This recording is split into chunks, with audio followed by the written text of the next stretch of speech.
नमस्कार शेतकरी मित्रांनो, आपण जे महाडीबीटीमध्ये फवारणी पंपासाठी अर्ज केले होते, आता त्याची मंजुरी यायला सुरुवात झाली आहे. तर शेतकरी मित्रांनो, आज 9 सप्टेंबर रोजी त्याची मंजुरी यायला सुरुवात झाली आहे. ज्या शेतकऱ्यांना त्याचे मेसेज पडले आहेत की तुमच्या अर्जाला मंजुरी देण्यात आली आहे, त्यांनी कागदपत्र अपलोड करण्यास प्रोसिजर करावी.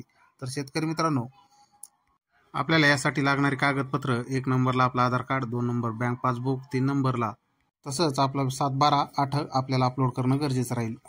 आपल्याला त्याचं कोटेशन लागणार आहे, कोटेशन तिथं अपलोड करायचं आहे आणि आपल्याला त्याचं आरटीजीएस केलेली पावती ती पण आपल्याला त्यामध्ये अपलोड करावं लागणार आहे. तर शेतकरी मित्रांनो, आपल्याला आपलं ही सबसिडी पूर्ण 100% आपल्या खात्यावरती जमा होणार आहे.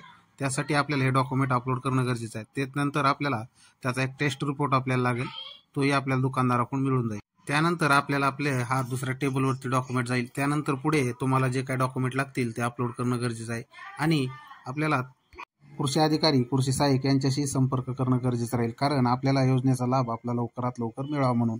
तर शेतकरी मित्रांनो, तुम्ही जर आमच्या चॅनलवरती नवीन असाल तर चॅनलला सबस्क्राईब करा, बाजूच्या बेल आयकॉनला दाबायला विसरू नका, व्हिडिओला लाईक करा, व्हिडिओला शेअर करा, जेणेकरून तुमच्यापर्यंत असेच नवनवीन व्हिडिओ येत राहतील. तर शेतकरी मित्रांनो, पुन्हा भेटूया अशाच व्हिडिओमध्ये. तोपर्यंत जय हिंद, जय महाराष्ट्र, राम राम.